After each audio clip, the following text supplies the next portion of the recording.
ವೀಕ್ಷಕರೇ, ಸುದ್ದಿ ಬುಲೆಟಿನ್ಗೆ ಸ್ವಾಗತ. ನಾನು ಪೂಜಶ್ರೀ. ಬನ್ನಿ ಇವತ್ತಿನ ಪ್ರಮುಖ ಸುದ್ದಿ ಏನೇನಿವೆ ಅಂತ ನೋಡ್ಕೊಂಬರೋಣ.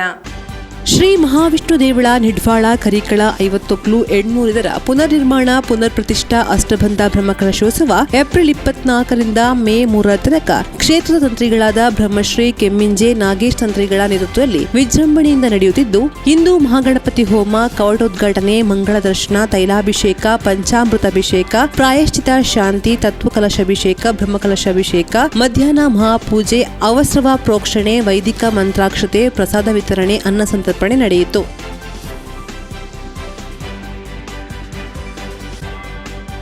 ಶ್ರೀ ಮಹಾವಿಷ್ಣು ದೇವಳ ನಿಡ್ವಾಳ ಕರಿಕಳ 50 800 ಪುನರ್ ನಿರ್ಮಾಣ ಪುನರ್ ಪ್ರತಿಷ್ಠಾ ಅಷ್ಟಬಂಧ ಬ್ರಹ್ಮಕಲಶೋತ್ಸವ ಏಪ್ರಿಲ್ 24ರಿಂದ ಮೇ 3 ತನಕ ಕ್ಷೇತ್ರ ತಂತ್ರಿಗಳಾದ ಬ್ರಹ್ಮಶ್ರೀ ಕೆಮ್ಮಿಂಜೆ ನಾಗೇಶ್ ತಂತ್ರಿಗಳ ನೇತೃತ್ವದಲ್ಲಿ ವಿಜೃಂಭಣೆಯಿಂದ ನಡೆಯುತ್ತಿದ್ದು, ನಿನ್ನೆ ರಾತ್ರಿ ಸಭಾ ಕಾರ್ಯಕ್ರಮ ನಡೆಯಿತು. ತಂತ್ರಿಗಳಾದ ಕಾರ್ತಿಕ್ ಕೆಮ್ಮಿಂಜೆ ಧಾರ್ಮಿಕ ಉಪನ್ಯಾಸ ನೀಡಿ ದೇವಳಗಳಲ್ಲಿ ಚೈತನ್ಯಗಳನ್ನ ಕೇಂದ್ರೀಕರಿಸಿ ಪ್ರತಿಷ್ಠಾಪಿಸಲಾಗಿದೆ. ಅವುಗಳಿಂದ ಒಳ್ಳೆಯ ಅನುಗ್ರಹ ಪ್ರಾಪ್ತಿಯಾಗಬೇಕಾದರೆ ಶಾಸ್ತ್ರಗಳಲ್ಲಿ ಹೇಳಿದ ಎಲ್ಲಾ ನಿಯಮಗಳನ್ನ ಪಾಲಿಸಬೇಕು. ಆಗ ಕ್ಷೇತ್ರದಲ್ಲಿ ದೇವರು ಒಳ್ಳೆಯ ಚೈತನ್ಯ ಕಾಣಲು ಸಾಧ್ಯ ಎಂದು ಅವರು ಹೇಳಿದ್ರು. ದಕ್ಷಿಣ ಕನ್ನಡ ಜಿಲ್ಲಾ ಸಹಕಾರಿ ಯೂನಿಯನ್ನ ಅಧ್ಯಕ್ಷ ಮತ್ತು ದಕ್ಷಿಣ ಕನ್ನಡ ಜಿಲ್ಲಾ ಕೇಂದ್ರದ ಸಹಕಾರ ಬ್ಯಾಂಕ್ ನಿರ್ದೇಶಕ ಶಶಿಕುಮಾರ್ ಬಾಲೆಟ್ಟು ಸಭಾಧ್ಯಕ್ಷತೆ ವಹಿಸಿದರು. ದೇವಳದ ಸೇವಾಧಾನ್ಯಗಳನ್ನ ಸನ್ಮಾನಿಸಲಾಯಿತು. ಪುನರ್ ನಿರ್ಮಾಣ ಸಮಿತಿಯ ಮತ್ತು ಬ್ರಹ್ಮಕಲಶೋತ್ಸವ ಸಮಿತಿಯ ಅಧ್ಯಕ್ಷ ನೇಮಿರಾಜ ಮತ್ತು ಪುನರ್ ನಿರ್ಮಾಣ ಸಮಿತಿ ಮತ್ತು ಬ್ರಹ್ಮಕಲಶೋತ್ಸವ ಸಮಿತಿಯ ಪ್ರಧಾನ ಕಾರ್ಯದರ್ಶಿ ಕುಸುಮಧರ ಕರಿಮಜಲ್ರವರನ್ನ ದೇವಳದ ಆಡಳಿತ ಟ್ರಸ್ಟ್ ವತಿಯಿಂದ ಸನ್ಮಾನಿಸಲಾಯಿತು. ವಿಷ್ಣು ಸೇವಾ ಶಕ್ತಿ ನಿಡ್ವಾಳ ಮತ್ತು ನಿಡ್ವಾಳ ಭಕ್ತರ ಪರವಾಗಿ ಪುನರ್ ನಿರ್ಮಾಣ ಸಮಿತಿ ಮತ್ತು ಬ್ರಹ್ಮಕಲಶೋತ್ಸವ ಸಮಿತಿ ಅಧ್ಯಕ್ಷ ನೇಮಿರಾಜರವರನ್ನ ಸನ್ಮಾನಿಸಲಾಯಿತು.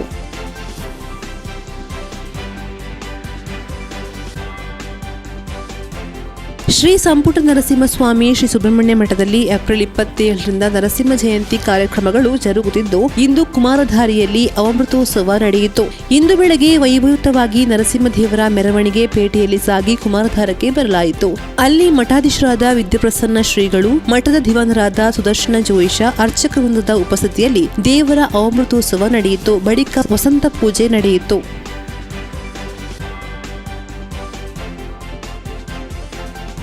ಸುದ್ದಿ ಬುಲೆಟಿನ್ ಮುಂದುವರೆತೆ ಸ್ಮಾಲ್ ಬ್ರೇಕ್ ನಂತರ. ಅತ್ತೆ, ಇದು ನನ್ನ ಬರ್ಡೇ ಗಿಫ್ಟ್. ಇದೆಲ್ಲ ಜೀವನದಲ್ಲಿ ನನಗೋಸ್ಕರ ತಗೊಂಡ್ಬಂದಿದ್ದಾರೆ. ನಿನ್ ಮೇಲೆ ತುಂಬಾ ಚೆನ್ನಾಗಿ ಕಾಣುತ್ತೆ. ಇದು ತುಂಬಾ ಚೆನ್ನಾಗಿದೆ ಅಲ್ವಾ? ತುಂಬಾ ಚೆನ್ನಾಗಿದೆ.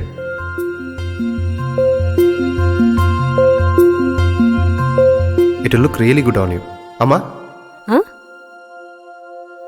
Mother is always son's first love.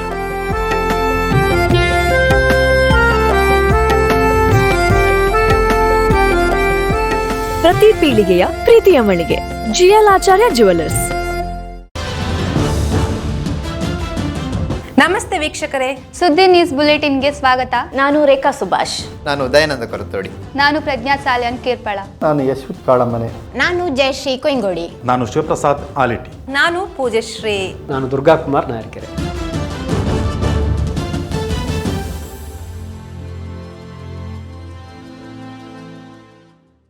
Break ನಂತರ ಸುದ್ದಿ ಬುಲೆಟಿನ್ಗೆ ಮತ್ತೆ ಸ್ವಾಗತ.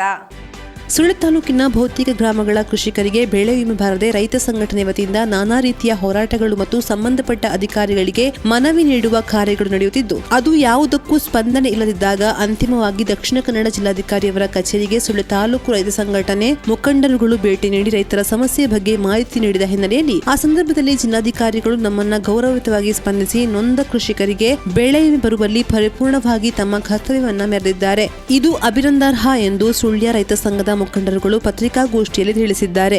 ಸುಳ್ಯದಲ್ಲಿ ಪತ್ರಿಕಾಗೋಷ್ಠಿ ನಡೆಸಿ ಮಾತನಾಡಿರುವ ಸುಳ್ಯ ತಾಲೂಕು ರೈತ ಸಂಘಟನೆಯ ಅಧ್ಯಕ್ಷ ಲೋಲಜಾಕ್ಷ ಬೂತಕಲ್ರವರು ಜಿಲ್ಲಾಧಿಕಾರಿಯ ಕರ್ತವ್ಯದ ಬಗ್ಗೆ ಶ್ಲಾಘನೆ ವ್ಯಕ್ತಪಡಿಸಿದರು. ಪತ್ರಿಕಾಗೋಷ್ಠಿಯಲ್ಲಿ ಸಂಘ ತಾಲೂಕು ಉಪಾಧ್ಯಕ್ಷರಾದ ಮಾಧವಗೌಡ ಸುಳ್ಳೆಕೋಡಿ, ರೈತ ಮುಖಂಡರುಗಳಾದ ಪ್ರಭಾಕರ್ ರೈ ಪೆರಾಜೆ, ಮಂಜುನಾಥ್ ಮಡ್ತಿರ, ದಿನೇಶ್ ಕೋಲ್ಚಾರು ಹಾಜರಿದ್ದರು.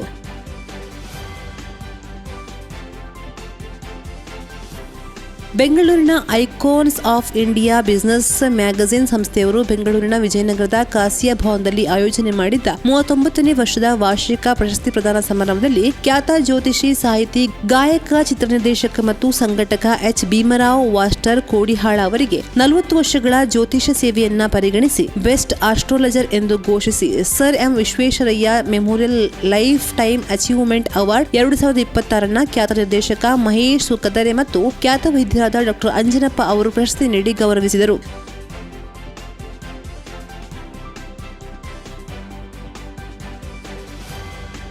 ಸೋಣಂಗೇರಿ ಶ್ರೀ ಕೃಷ್ಣ ಭಜನಾ ಮಂದಿರದ ಜೀರ್ಣೋದ್ಧಾರ ಕಾರ್ಯಕ್ಕಾಗಿ ರಾಜ್ಯ ಒಕ್ಕಲಿಗರ ಸಂಘದ ಉಪಾಧ್ಯಕ್ಷ ಹಾಗೂ ಎಒಎಲ್ಇ ಕಮಿಟಿ ಬಿನ ಚೇರ್ಮನ್ ಡಾಕ್ಟರ್ ರೇಣುಕಾ ಪ್ರಸಾದ್ ಕುರುಂಜಿ ಅವರು ನೀಡಿದ ಧನ ಸಹಾಯದ ಚೆಕ್ ಅನ್ನು ಆಡಳಿತಾಧಿಕಾರಿ ಭುವನೇಶಂಕರ್ ಆರ್ತಲೆ ಅವರು ಭಜನಾ ಮಂದಿರದ ಅಧ್ಯಕ್ಷ ಗಿರಿಧರ ಗೌಡರಿಗೆ ಹಸ್ತಾಂತರಿಸಿದರು. ಈ ಸಂದರ್ಭದಲ್ಲಿ ಪ್ರಮುಖರಾದ ಪ್ರಸನ್ನ ಕಲ್ಲಾಜೆ, ಪದ್ಮನಾಭ ಕಾನಾವು ಜಾಲು, ಸುಪ್ರೀತ್ ಮೋಂಟಡ್ಕ, ಸತ್ಯಶಾಂತಿ ತ್ಯಾಗಮೂರ್ತಿ ಹಾಜರಿದ್ದರು.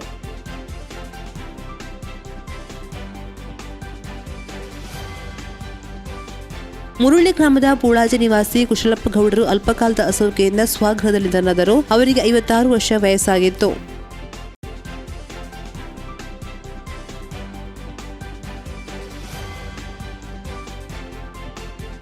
ಕಲ್ಮಡ್ಕ ಗ್ರಾಮದ ನಡ್ಕ ದಿವಂಗತ ರವೀಂದ್ರ ಗೌಡರ ಪತ್ನಿ ಶ್ರೀಮತಿ ಪದ್ಮಾವತಿ ನಡ್ಕರ್ ಅವರು ಅಲ್ಪಕಾಲದ ಅಸೌಖ್ಯದಿಂದ ನಿಧನರಾದರು. ಅವರಿಗೆ 71 ವರ್ಷ ವಯಸ್ಸಾಗಿತ್ತು.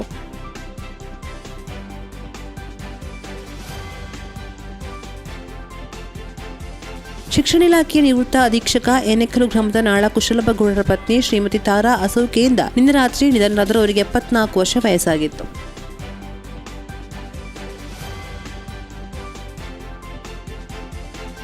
ಇದು ಈ ಹೊತ್ತಿನ ಸುದ್ದಿ ಬುಲೆಟಿನ್. ನಿರಂತರ ಸುದ್ದಿಗಳಿಗಾಗಿ ನೋಡ್ತಾ ಇರಿ ಸುದ್ದಿ ವೆಬ್ಸೈಟ್.